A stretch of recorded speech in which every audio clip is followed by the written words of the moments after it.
Ito ang balita ngayon na mainit na pinag-uusapan at mabilis na kumakalat sa social media.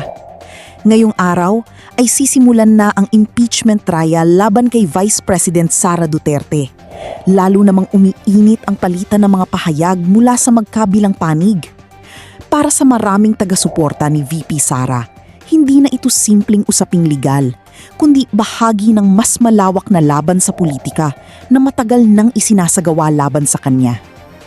Sa usapin ng confidential funds, iginiit ng ilang miyembro ng House of Representatives na sana ay mas maagang natapos ang kontrobersya kung sinagot umano ni Vice President Sara Duterte ang mga isyung ibinabato sa kanya. Ngunit mariin itong tinututulan ng kampo ng Vice Presidente.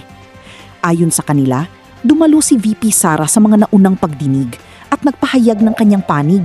Kaya para sa kanilang mga taga-suporta, hindi patas ang paratang na tumanggi siyang humarap o magpaliwanag.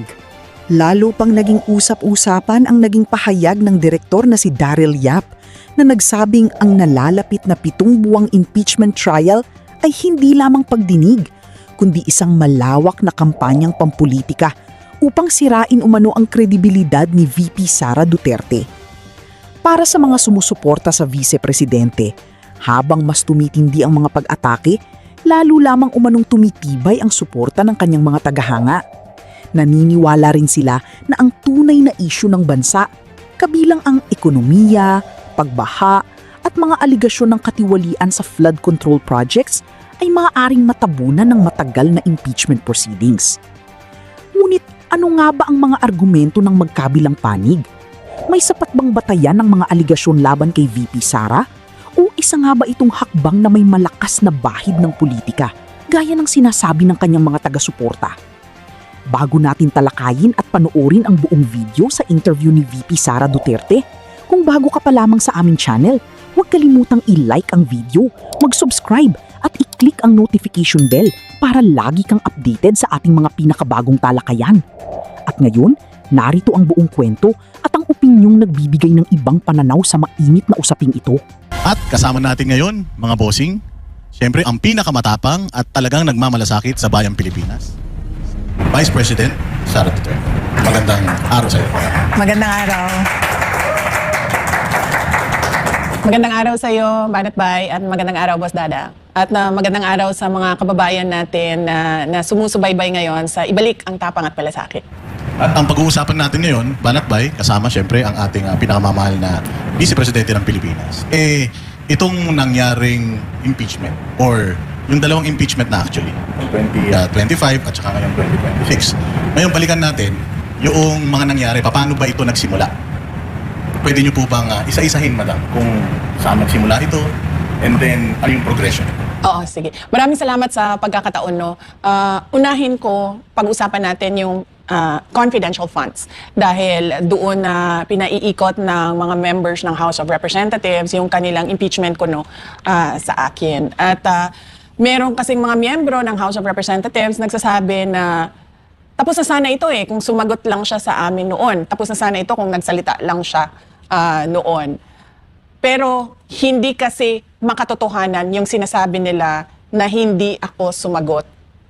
Kasi kung maalala ninyo, noong nagbukas sila ng hearings in aid of legislation sa Committee on Governance ng House of Representatives, makikita nyo doon, noong unang-unang hearing, nandoon ako.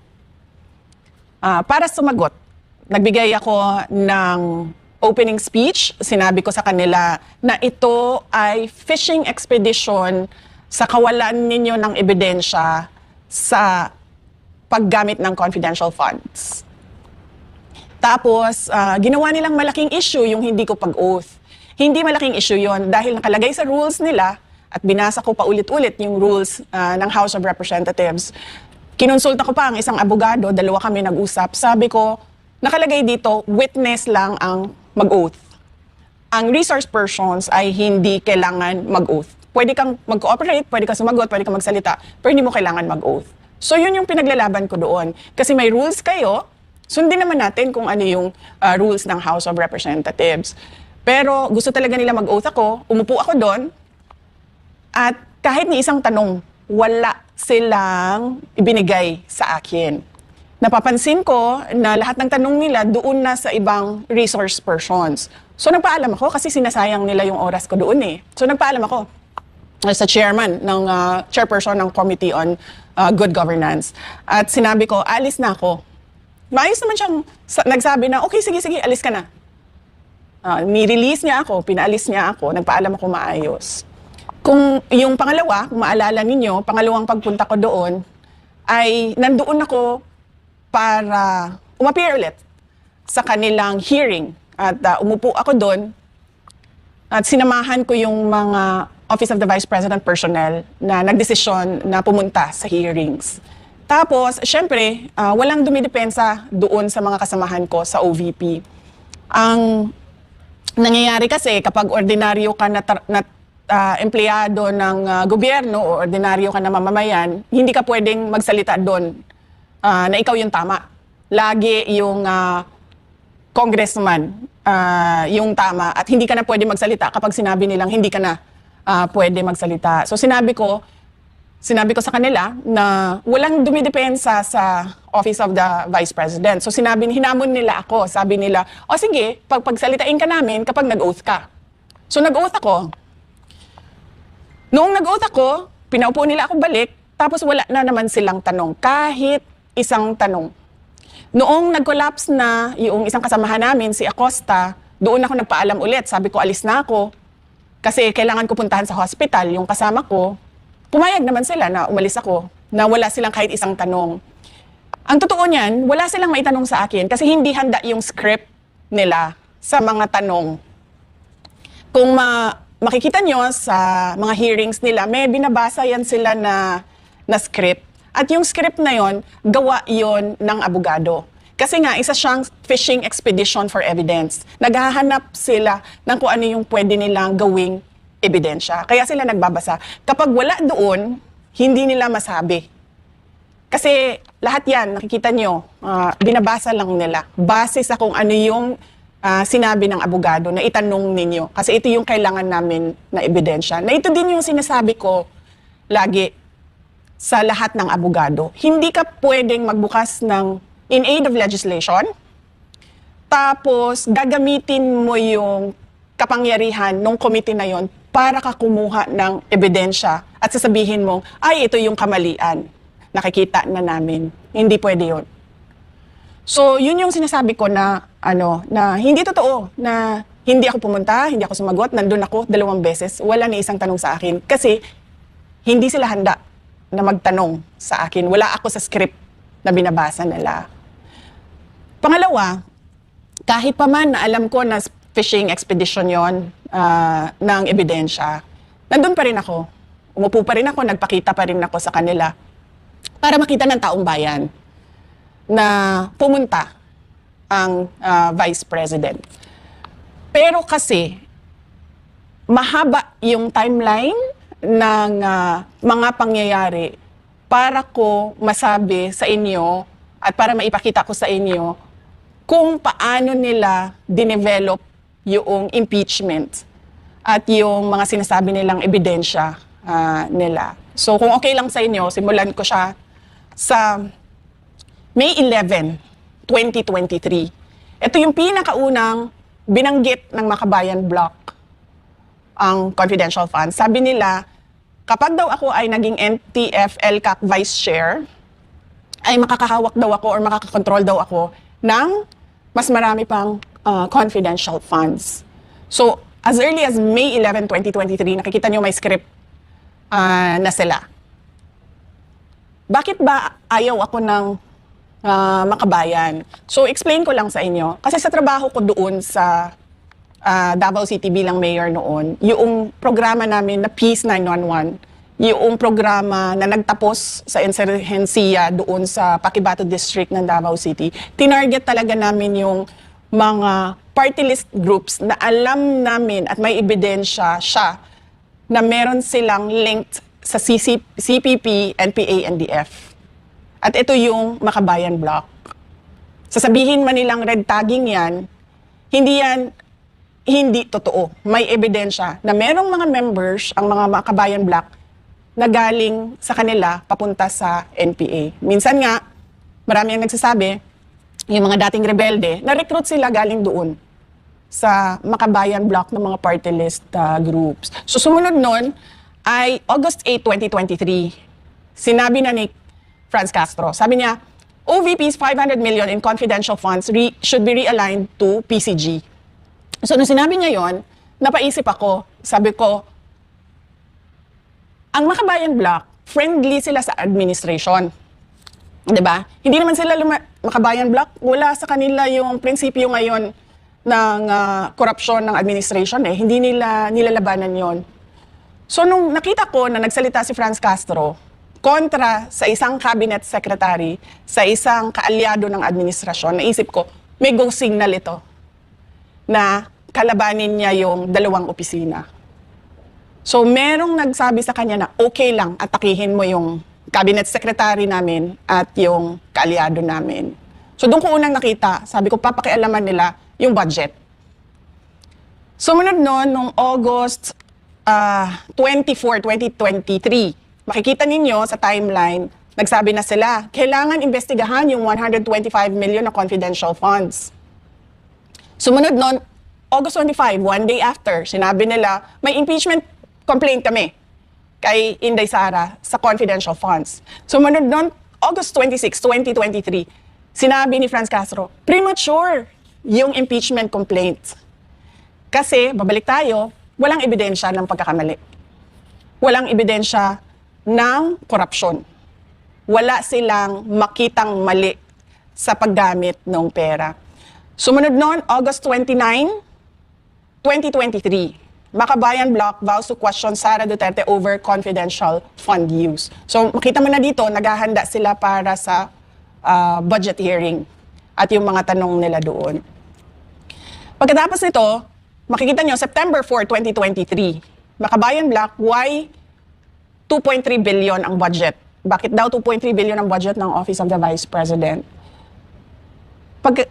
Nung nag-appear si Franz Castro sa hearing ng Commission on Audit, sumunod na araw nun, September, or a few days after, September 14, lumabas yung unang-unang Audit Observation Memorandum sa confidential funds ng Office of the Vice President. So makita mo yung timeline. Binuksan nila yung usapan ng confidential funds. Pagkatapos, kinestyon nila bakit may confidential funds. Ngayon, dahil sabi niya, still premature. Nagsalita sila sa hearing ng COA at yung COA naman nagbigay ng AOM. Ito muna ma'am, question muna tayo. Doon muna tayo sa first part. Kasi tila, lahat ng galaw ng impeachment ay from Makabayan Block or from this left-leaning Congress or representatives. Pero may part din kasi na lumabas na picture na si Romualdez nakikipag-meeting sa kanila. Do you think na doon meron partisipasyon si Romualdez at inutusan sila? Oo.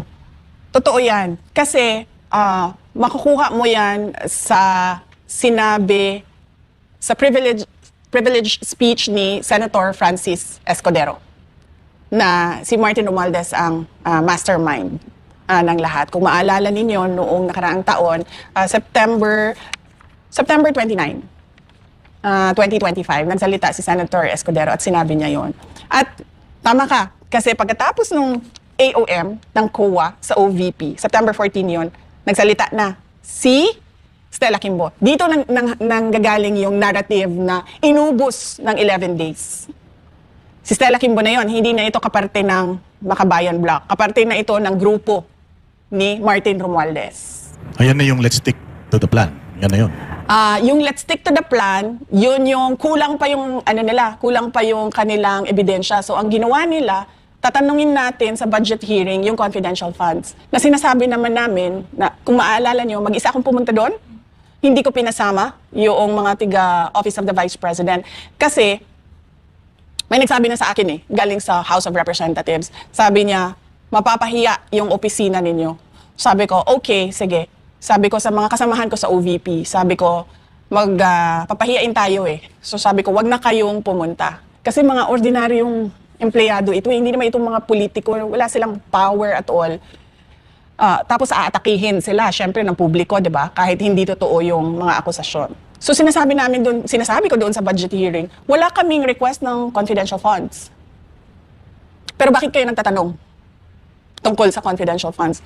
2 tanong lang doon ang hindi confidential funds. Lahat yon puro confidential funds na wala naman sa budget proposal ang confidential funds. So makikita mo, nagsalita si Kimbo. Dito nanggaling yung narrative na, inubos ang pera, nilustay ang pera ng 11 araw, 11 days. So, dyan nagsimula yon. Tapos, sumunod na yung September 25, 2023. Yan na yung sinasabi ko sa inyo. May kinalaman si Martin Romualdez dahil yung Makabayan Block, nakipag-meeting sa kanya, sa opisina niya. Nag-meeting kami, sila naman yung nagsabi publicly. Nag-meeting kami patungkol sa confidential funds. So, dun na semento yung partnership, kumbaga, ni Martin Romualdez at nung Makabayan Block. Na, kung makikita ninyo, pagkatapos ng September 25, lumabas, October 3, 2023, ang pangalawang AOM ng Commission on Audit.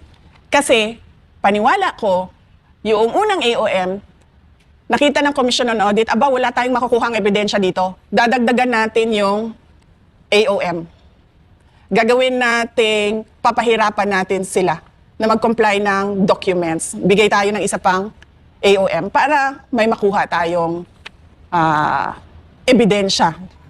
Ma'am, pwede natin explain kung ano yung AOM sa mga hindi Okay. nakakaalam po Yes. ng AOM. Opo.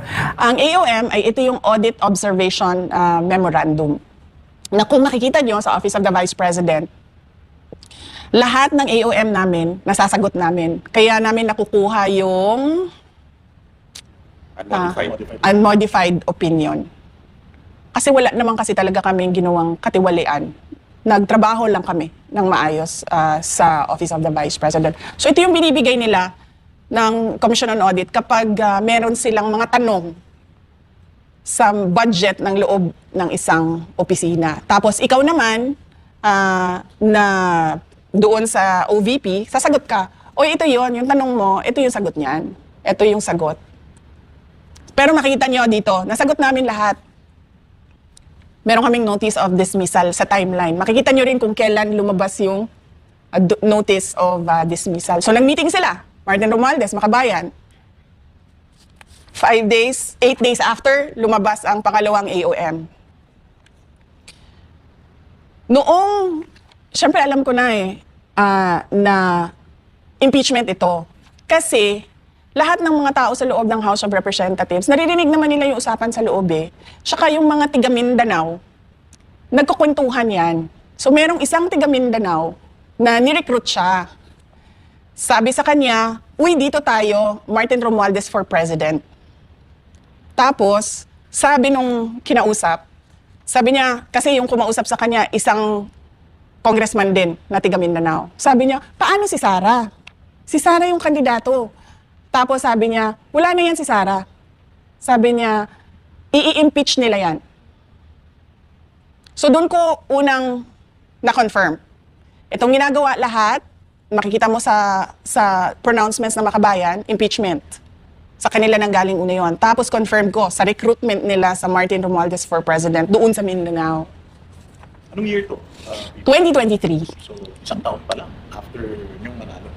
Kasi kung makita nyo sa mga sumusunod na budget, nandun yung AKAP, AIX, tupad na pinamimigay nila sa bagong Pilipinas caravan nila. Kasi iniisip siguro nila, yun yung paraan kung ito yung vehicle, kumbaga, sasakyan niya papunta sa presidency, yung pamimigay ng pera kung saan-saan. Na hanggang ngayon, by the way, walang tumingin kung totoo nga ba yung mga recipients doon sa AIX at sa tupad at sa AKAP na nilabas na pera ng gobyerno. So parang sinasabi niyo po pala yung nauna yung idea na impeachment bago maghanap tayo ng ebidensya. Yes. So hindi yung, di ba, pag may kaso ka, titingnan muna kung anong nangyari, tsaka kakasuhan. Dito, nauna yung impeach natin, hanap tayo ngayon ng ebidensya. Ganun yung makikita mo sa timeline nila, sa lahat ng mga sinabi nila. Makikita mo siya. Nilatag kasi namin lahat Paano ba ito nagsimula? Saan ba ito nagsimula? So, makikita mo doon, lalong-lalo na sa word na still premature. Pero itong People's Initiative na lumutang din noon, kakambal nitong pagbibigay nila ng mga ayuda. Oo, kasi kung maalala ninyo, nasa kabinete pa ako noon. So, ang gusto talaga nila is Martin Romualdez for president para susunod siya kay BBM. Nasa kabinete pa ako noon. So, hindi nila ako maatake ng diretsahan. Ang ginawa nila, nag-People's Initiative sila. Kasi ito daw yung charter change na sinasabi. Ang gusto nila doon, baguhin ang botohan ng Senate at ng House para mas madali maka-amenda ng Constitution. Kasi sumabog ito, di ba? Kasi naggalit yung mga tao. Pinapapirma sila, tapos binabayaran yung pirma. Tapos minsan naman, pinapapirma sila, tapos sinasabi na, uy, ibibigay sa'yo AX tupad. Tapos hindi binigay sa mga tao. Kaya sumabog yung People's Initiative nila, namatay siya. At meron akong confirmation na alam ni BBM yung charter change. So kung makikita ninyo, dito sa timeline, nandun na tayo sa AOM, October 3. Noong November, kung maalala ninyo, November 2023, paalis siya papuntang United States para sa APEC. Bago siya umalis, one day before, tinawagan ko si Senator Amy Marcos. Sabi ko sa kanya, samahan mo naman ako kasi kailangan ko kausapin si BBM. Kailangan ko isama si Senator Amy dahil hindi ko kaibigan si BBM. Katrabaho ko lang siya. Presidente lang siya para sa akin. Si Senator Amy, maayos kausap na tao. So, tsaka kapatid niya. So, nandun kami. Kinonfront ako diretso si BBM. Sabi ko sa kanya, bakit merong pagpaplano ng impeachment sa House of Representatives sa akin? Tapos sabi niya, alam niyo si BBM, nag-English yan eh. Sabi niya, that's not true. Ganyan. That's not true, there's nothing like that. Ganyan siya. Tapos, natigil yung denial niya kasi sa sobrang daldal niya, lumabas sa bibig niya na ang prioridad daw is charter change. So, nung narinig ni Senator Amy yung charter change, nag-react siya. Sabi niya, sa dami-dami ng problema ng ating bansa, bakit naging charter change na ang prioridad? Tapos sabi niya, no, this will be for the country because it's all about the economic provisions, ganyan. So sabi ni Senator Amy sa kanya na parang tipong, hindi yan economic provisions eh. Kasi pag binuksan mo yung amendments ng Constitution, bubuksan mo lahat yun. Hindi mo pwedeng sabihin na, ay, ito lang, economic provisions lang. Kasama na doon yung political. Doon kasi unang diniscuss na tatanggalin ang opisina ng Vice President at papapahabain yung terms ng members of the House of Representatives. So more than 3 years na yung isang termino. So dun yun, na-confirm ko na alam ni BBM yung ginagawa, bilihan ng signature sa People's Initiative. Doon sa discussion namin kasama si Senator Amy Marcos. November of 2023 yun. Kung makikita nyo sa pag-alis niya, nandoon ako, bago siya umakyat sa hagdanan, lumapit siya sa akin. May binulong siya sa akin. Alam niyo si BBM kasi mahilig mag-mumble, yung may ganon, na hindi mo siya maiintindihan. Meron lang siyang clear words, iilan, at yun lang yung ma-pick up mo sa sinabi niya. Nung lumapit siya sa akin, nasa hagdanan na siya, may sinabi niya sa akin, don't worry, I'll take care of you. So parang nagulat ako, na parang nagsinungaling ka kagabi na hindi mo alam ang impeachment. Kasi bakit ka naman magsasabi ng I'll take care of you? 'Di ba? Ang tagal namin nagsama sa kampanya, halos mamatay-matay na kami sa init, sa dehydration, sa pagod. Hindi man nagsabi yan ng I'll take care of you? Tapos bigla, meron akong kinumpronta sa'yo na usapang impeachment sa House of Representatives, ibubulong mo sa akin bago ka umalis, I'll take care of you. Why do you need to take care of me? You know something. 'Di ba? Huling-huli kasi mga lalaki sa mga ano eh. Oo nga. Sa mga pambobola eh. Sa kanya po kayo tumingin.